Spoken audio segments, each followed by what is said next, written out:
Good afternoon from Yummy B TV. Wishing you all well, sending loads of love as usual. Right, great live last night. So much fun.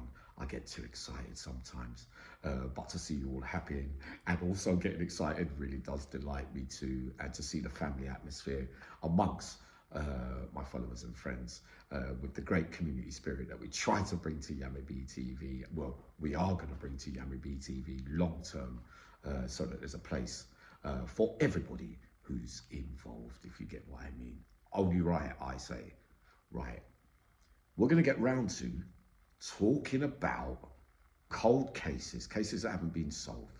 We're talking about cases where men and ladies have been found guilty only to be exonerated and found not guilty at later stages.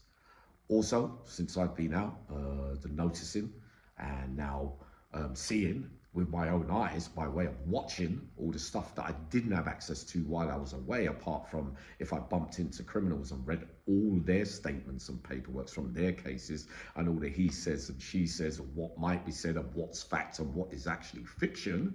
Because many of you out here say, Uncle Yummy, watch this case. What? Look at the body language on that. Look at this. Look, they look guilty. And I've been guilty of it too.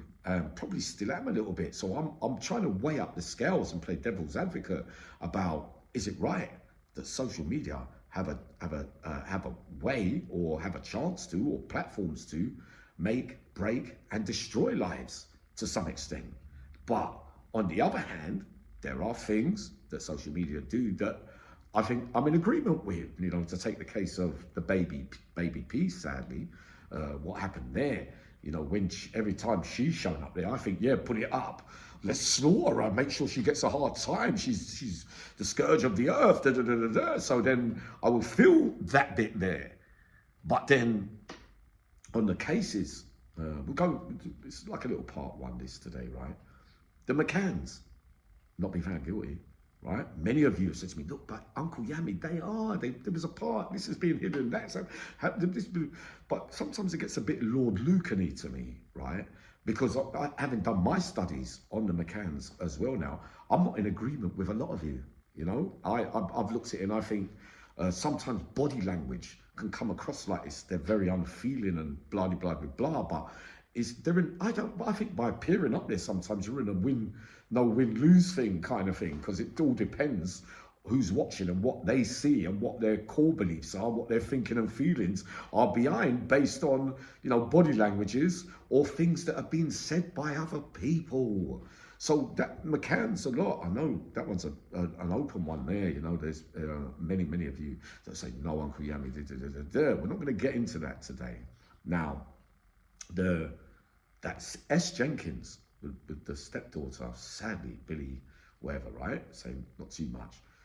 I watched that and I'm totally convinced me that he's not right. Do you see what I mean? But am I wrong to think these kind of things? Because then if you haven't been proven to be or whatever, you know, just taking this case in the beginning stages of what I saw so far with it, I think to myself, no, you definitely, but how do I know?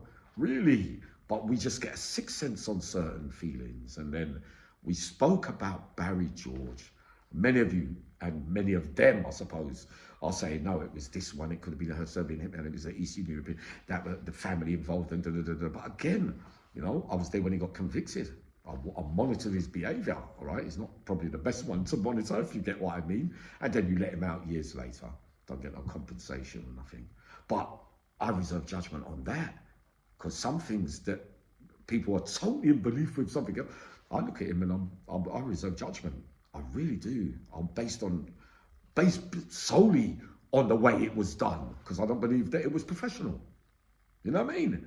That's my view on that. We're going to get round to all this. I'm going to give you real bits and bobs psychologically of my observations on certain things as well.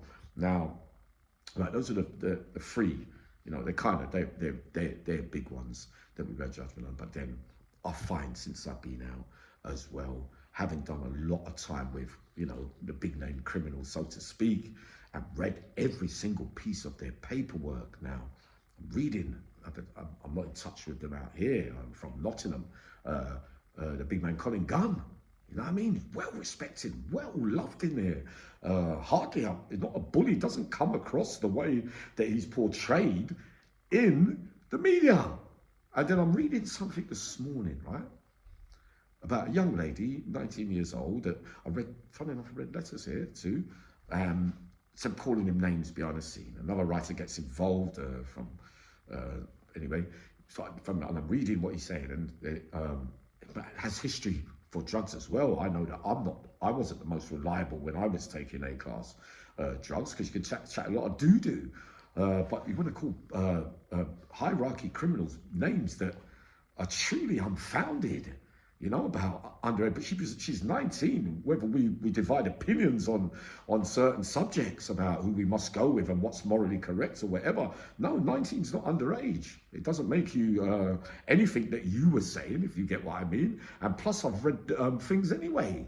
So I'm thinking that you get convicted of, that's just a big criminal name to talk about that I was looking at this morning. You get to get convicted of the crime you've been convicted of. If we're to believe in the system, which does come unstuck often as well. So I'm not really here to pull guilt on what Colin was in jail for, because he's been found guilty for now. So I'm not going to be going into questions about that. But all the other circus media stuff that goes on for a man that can't even answer for himself because he's locked in a 4x4. Now, I haven't spoken to his brother Dave out here, but I knew Dave quite time back. And these rumors are seriously unfounded and not true, because I'll tell you another one. Someone was sending me documentaries, street crime, this one and that one, about police things with Colin, and this man with Kenny, and that one with, when they don't answer, they've got a chance to answer for themselves, and police saying, yeah, well, there's evidence that suggests that they said this and said that. But the one thing that you never do, right, and it's important you don't understand this, you're always saying that they did this and this took place and that, but the one thing you never do is give us the details and the people that they could have spoken about or given you this and that and that. We could talk about these things all day long, but you're not showing any facts or details. So there's a world that I'm noticing out there get by on hearsay, or, all right, it's good to express your opinions, but please, when you're balancing up things, say, no, but that's not actually factual, and that bit's not really, that was what somebody else said, or somebody with poor judgment said.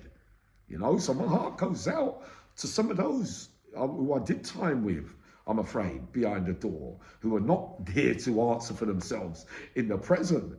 And having read all these bits of paperwork, one day, Gordon Bennett, some stuff's going to come out where some people over Essex too, we know about all this. We've gone into it before. I don't get angry no more.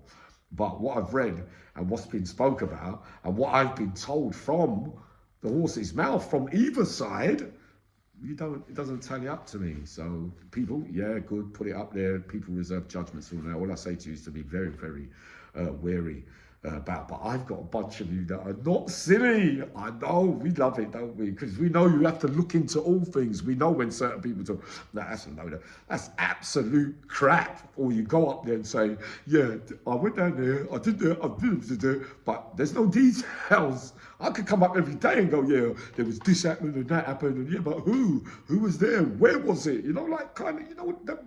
So that everything becomes, when you're putting stuff across, you're given a big reason to say, I believe you. We're going to get into some of these cases, right? And I will, before I make any kind of big judgments, I will make sure that everything's balanced up properly, because I'm not coming up here to make big, bold statements where I know that there's a chance it could come undone at the seams. Coming up, more work today, loads of work. So I'm sending loads of love.